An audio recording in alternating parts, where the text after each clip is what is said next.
Hello les amis, bienvenue dans la 28e review de Goldorak Fan Club. Nous sommes ici au ranch du Bouleau Blanc et j'aimerais vous présenter mes anciens jouets de mon enfance avec lesquels je passais tout mon temps. Bien sûr, le grand Goldorak Jumbo Shogun par Mattel ici présent était mon jouet favori avec les poupées d'Actarus et d'Alcor reçues à Noël 1978 par ma grand-mère.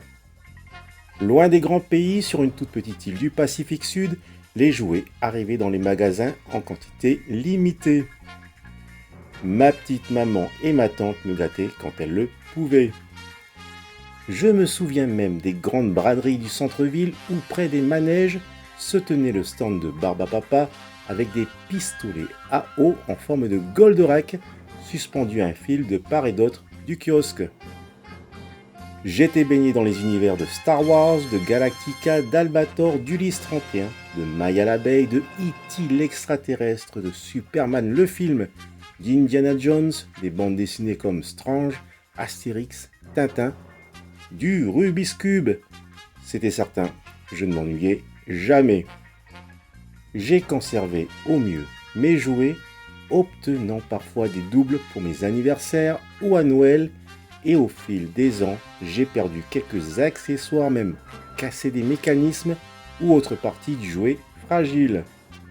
Mais je peux le dire, tous mes jouets vivaient vraiment leur rôle avec moi. Pour mon anniversaire, j'avais eu en octobre 1979 un magnifique gâteau en forme de tête de Goldorak.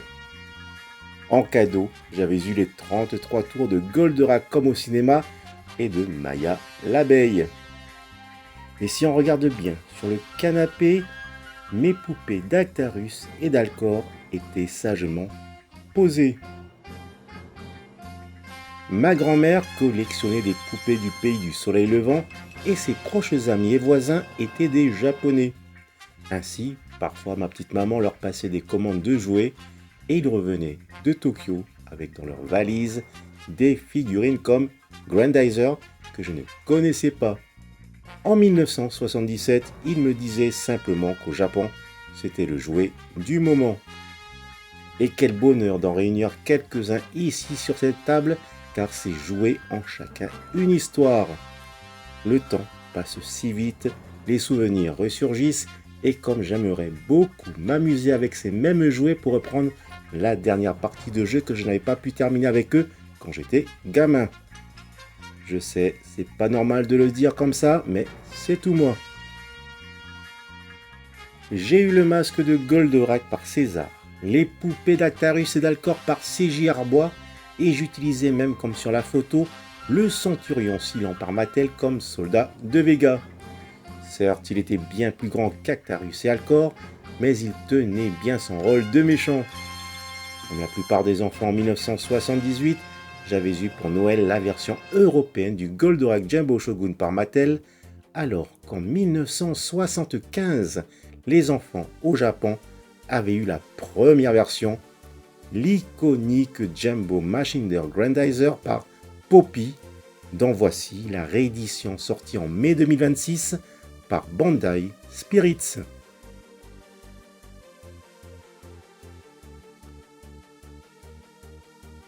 Cette réédition était exposée en vitrine à Tokyo, le couvercle ouvert pour voir le contenu, mais sans que le jouet n'ait été sorti de son emballage plastique. Je l'ai acheté 24 000 yens, soit 15 500 francs CFP, environ 129 €. C'est mon avis, mais pour un tel jouet de qualité, le prix est plus que correct. De plus, l'emballage est superbe et de qualité. Voici la version européenne de 1978 avec énormément de changements opérés par Mattel pour limiter les frais de production et d'en vendre au maximum. C'était simple, en 1978, Mattel s'était procuré la version Poppy 1975 et avait retiré beaucoup de détails.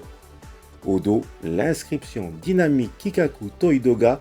Ce jouet, fabriqué en Italie, était largement distribué dans toute l'Europe. L'autre version, que l'on reconnaît par son tronc de couleur bleue et non noir, a été fabriquée en Allemagne avec la fameuse faute de frappe, le L unique. Heureusement que Mattel a conservé la même taille impressionnante de 60 cm. Un petit tour de la box. Je vous mets en encadré la boîte vintage d'origine.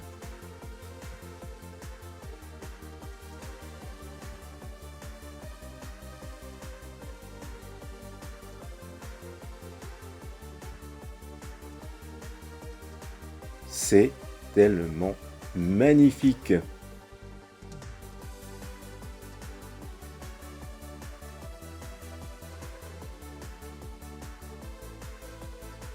On remarque l'ajout du lance-missile ZZ2 avec ses missiles noirs et rouges qui n'étaient pas inclus avec le Goldorak Jumbo Machine d'Or de 1975.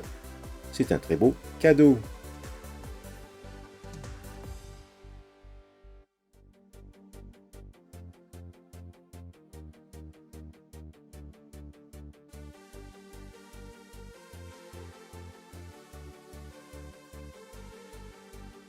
Première découpe.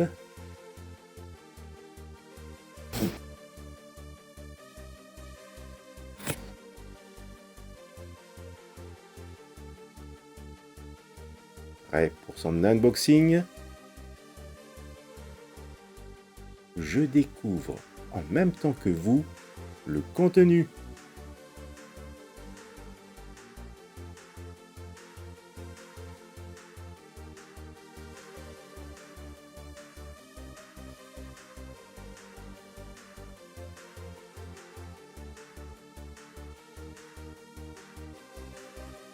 Tout est rangé de façon à ne pas abîmer le jouet et ses accessoires.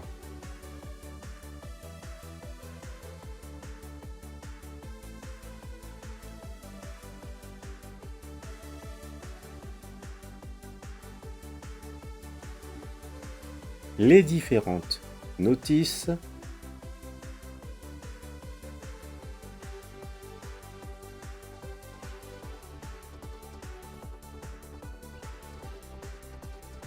La jolie boîte contenant le lance-missile et certainement ses missiles.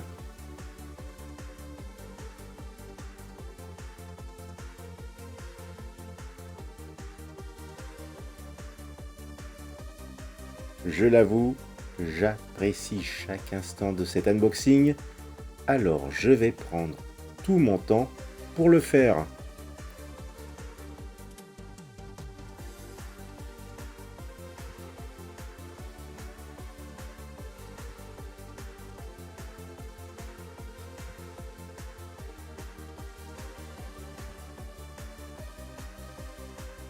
J'ai véritablement cette sensation de me projeter en 1975 et de me retrouver à la place d'un enfant japonais qui découvrait ce magnifique jouet. Il est terriblement beau. Une vive comparaison des accessoires. Ici, on voit clairement que le poing du Mattel 1978 est un peu plus large que celui de la réédition. Mais je ne peux comparer avec l'original du Poppy de 1975. Mattel l'avait même évidé, vous comprendrez par la suite.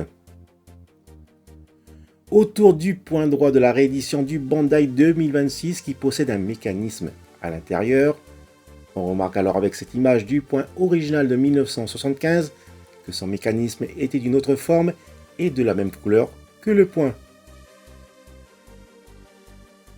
Enfin, le point gauche qui avait tellement manqué à tous les enfants de 1978 à 1982 qui possédaient le Jumbo Goldorak de Mattel. Et oui, à la place du point gauche, Mattel optait pour ce lance-missile. Quelle belle frustration! Mattel, vous auriez quand même pu l'ajouter ce point gauche. Comment? Vous n'avez pas eu le temps de le fabriquer? Encore la faute au petit modeleur. La version 1975-2026.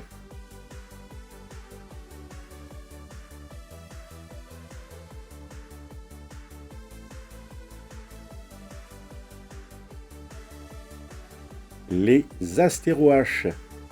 La version Mattel 1978 avait été totalement resculptée.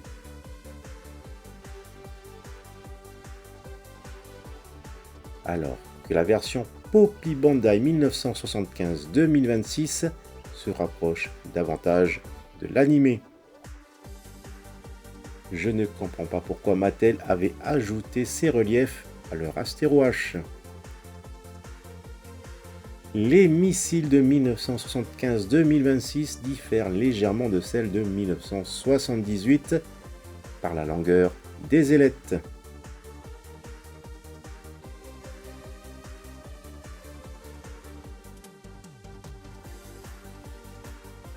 Séquence assemblage. 4 missiles pour le haut des épaules comme pour le Mattel 1978. «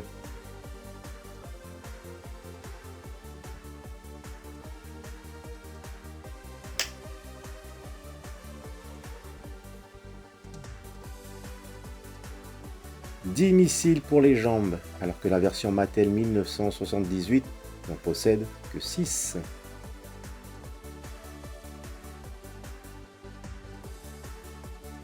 La pose des Astéroaches, identique pour la version Mattel 1978.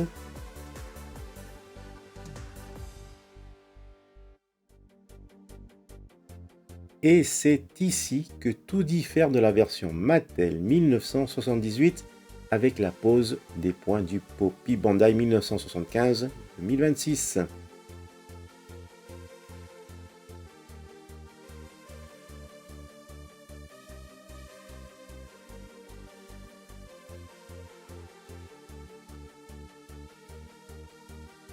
À l'arrière de l'épaule de la réédition se trouve un bouton d'éjection alors qu'il était situé à l'avant pour la version d'origine en 1975.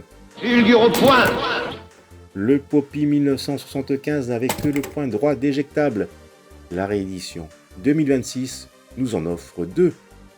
Au niveau du coup de Goldorak par Mattel, la tête tourne à droite, à gauche, en faisant même un tour complet, et ce pour toutes les versions Mattel de 1978 à 1982. Quant à la réédition de 2026, qui est identique à l'original du Poppy de 1975, sa tête ne tourne ni à droite ni à gauche, mais possède un mécanisme très voyant lui permettant d'incliner la tête vers l'arrière.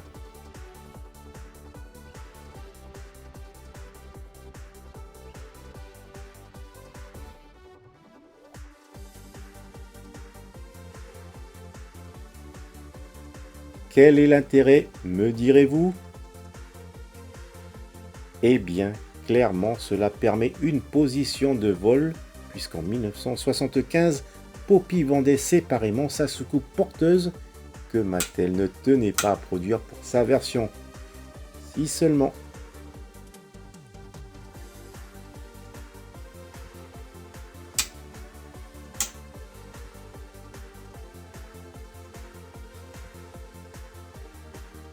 De plus, pour Mattel, c'était plus simple à produire sans tous ces mécanismes.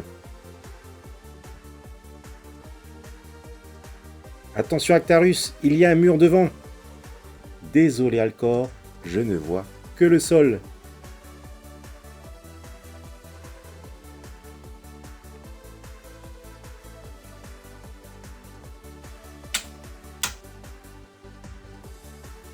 Imaginez un court instant ce grand jouet à bord de sa soucoupe porteuse. Et pourtant, en 1975, Poppy en avait bien vendu au Japon. Un petit clin d'œil, voir les deux au film The Mandalorian and Grogu. Avec mon épouse et notre fille, on l'a vraiment bien aimé ce film et même revu plusieurs fois. Je peux assurément vous dire, rien qu'en regardant ces 3 Goldorak, le fait d'avoir créé de telles figurines de cette taille en 1973 avec le lancement du premier Jumbo Machine de Mazinger Z de 60 cm, Poppy bouleversait littéralement les codes et l'univers du jouet.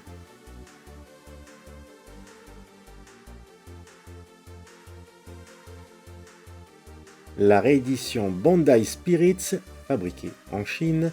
A noter que l'original Poppy 1975 avait fêté ses 50 ans en décembre 2025. Le Mattel 1978, fabriqué en Italie, se jouait à 48 ans.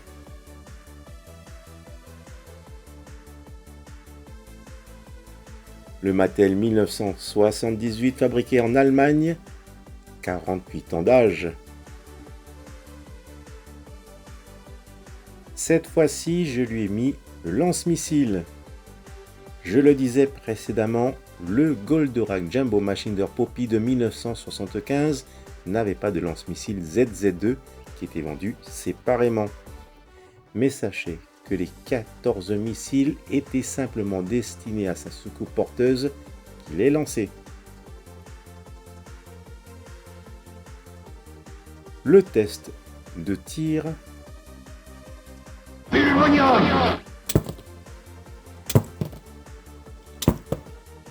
Oh, c'est un véritable carton. Il est temps de joindre les deux bouts. Attention tout de même, les rails de raccord de Mattel sont très fragiles.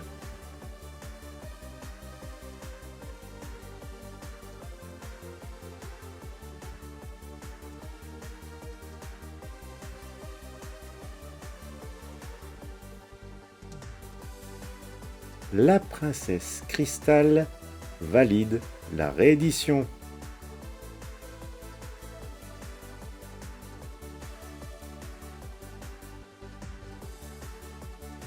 C'était ainsi que l'on pouvait rejouer les combats épiques de Goldorak contre des adversaires coriaces, l'astéroïde dans une seule main et le lance-missile prêt à faire mouche. Franchement, je ne pensais pas obtenir un jour un Goldorak Jumbo Machinder 1975, même sa réédition. Je ne suis pas un maniaque de la collectionnite, mais la réédition me suffit à l'original.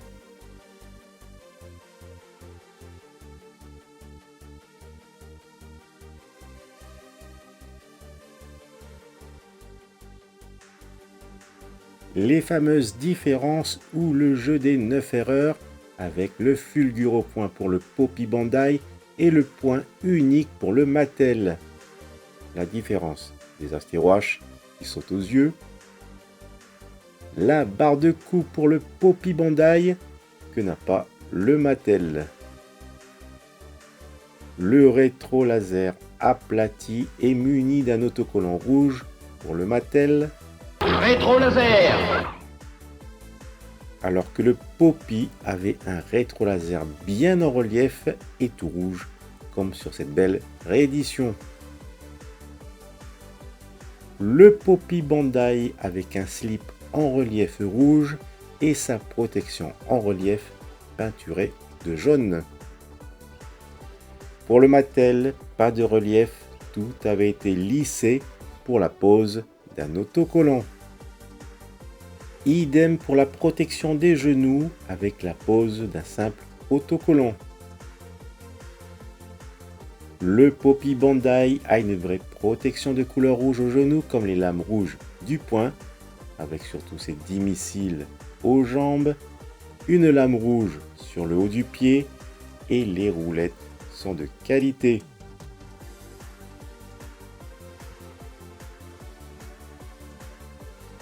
Une forme plus arrondie pour le pied du Mattel sans lame rouge, ses 6 missiles aux jambes et des roulettes en plastique plus grandes. Certains parmi vous diront que le véritable et l'unique Jumbo Shogun Goldorak est celui de Mattel 1978, car personne en France n'avait connu le Poppy 1975. Finalement, je suis déçu de Mattel parce qu'en 1978, il avait la capacité de le sortir tel qu'il était en 1975.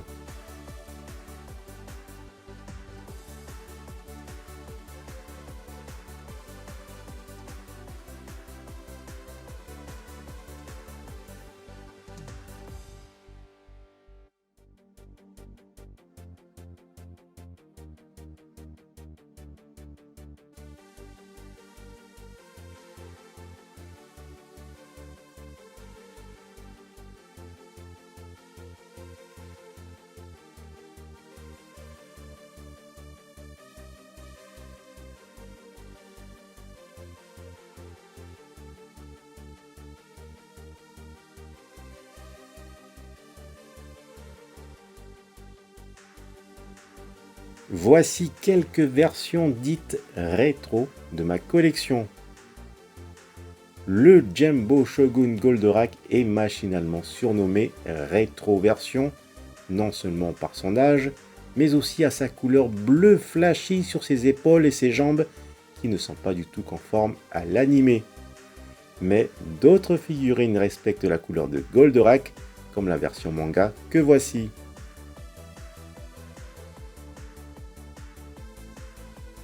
Ainsi, pour commémorer la série animée, d'autres fabricants comme HL Pro créèrent leur Goldorak aux couleurs du Jumbo Machinder Grandizer Poppy de 1975, en proposant aussi la version normale.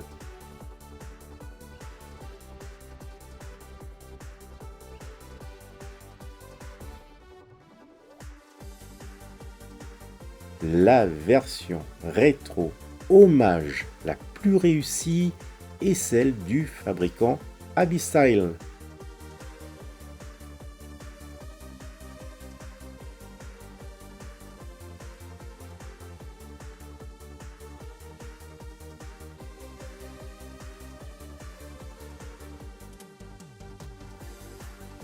Cette version est un collector à elle seule.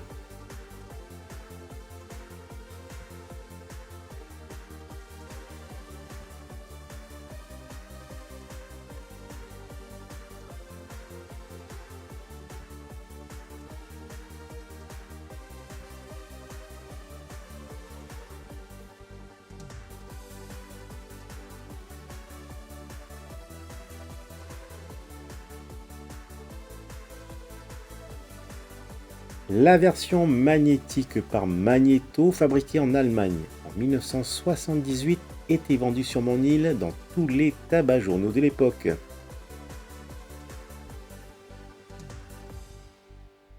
Ce type de jouet était visible dans chaque cours d'école à la récréation.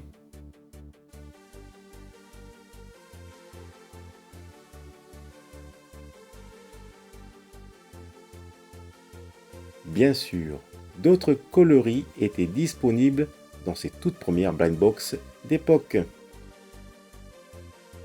La version HL Pro de 2018 avec ici les autocollants et les deux barres des clavicogires. A noter que cette version rétro est limitée à 500 exemplaires dans le monde.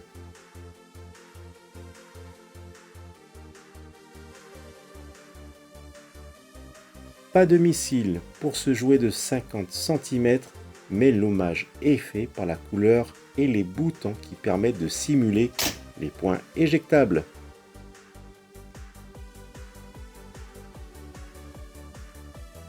Sans oublier l'inclinaison de la tête vers l'arrière.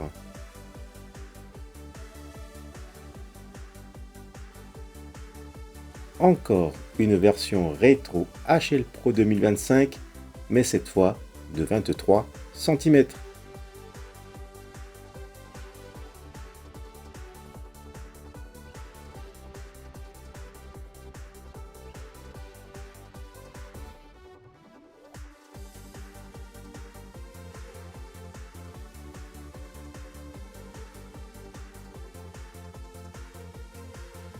La plus réussie est la version rétro par Abistyle 2023.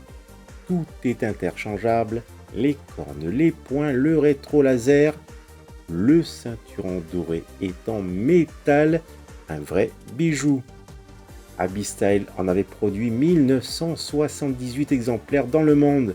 Cette version que je vous présente fait partie des 1978 exemplaires, mais seulement 300 exemplaires parmi ces 1978 ont eu le privilège d'avoir des missiles noirs et rouges et un diorama cartonné de sa base.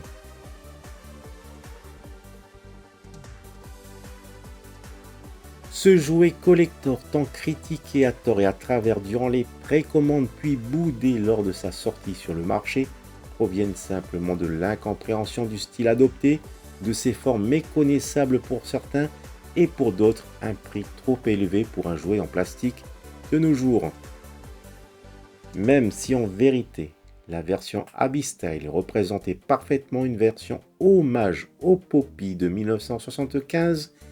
Pour moi, il était sorti 2 ans trop tôt avant sa date anniversaire.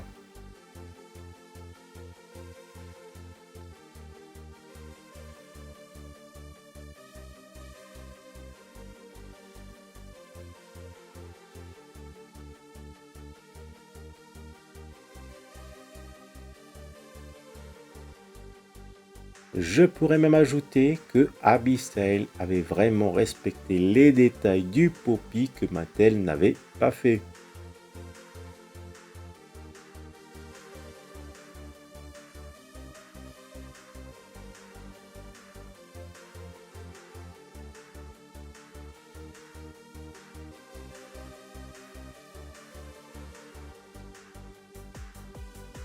Malgré tout ce qu'il est dit, ce Jumbo Shogun Goldorak de Mattel avait fait son job. Il reste, quoi qu'il en soit, un magnifique jouet qui a fait rêver des milliers d'enfants et trembler bien des parents. Il faut savoir qu'il y a la version Jumbo de Mattel fabriquée en France avec le tronc de couleur bleue et une autre version avec le tronc noir fabriqué en Italie mais avec l'inscription La Vache qui rit sur le rétro laser. Il existe aussi 4 versions italiennes de 30 cm par le fabricant Fabian Plastica en 1978.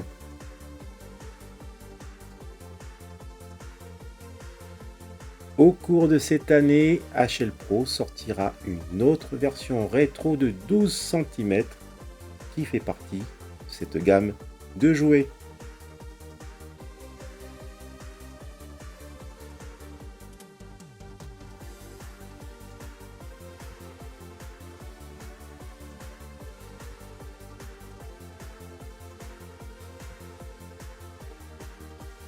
Dans ma collection, majoritairement Star Wars, j'ai réservé ce petit coin Goldorak, une collection débutée en janvier 2020.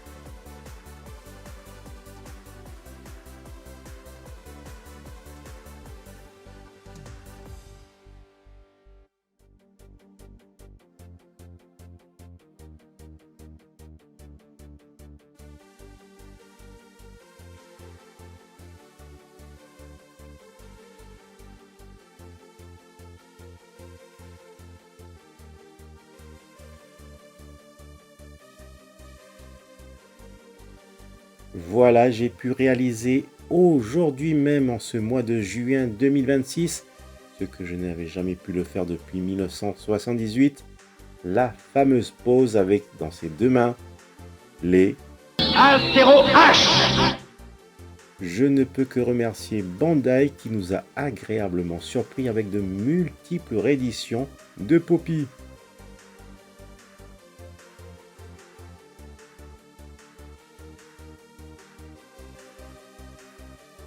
Je vous dis à bientôt, Goldorak Go, et telle est la voie.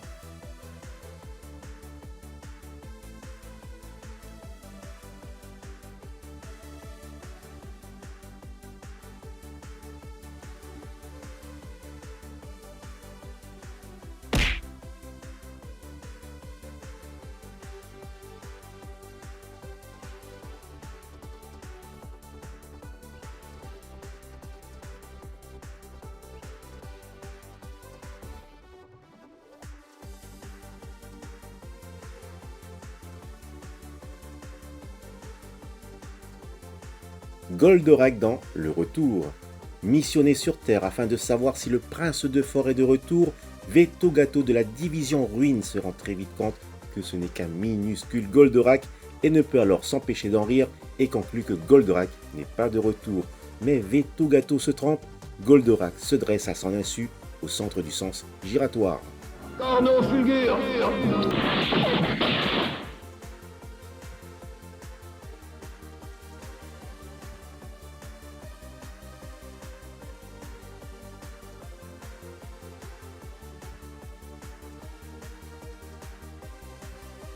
Goldorak est bien de retour et il se trouve dans la ville de Thiers.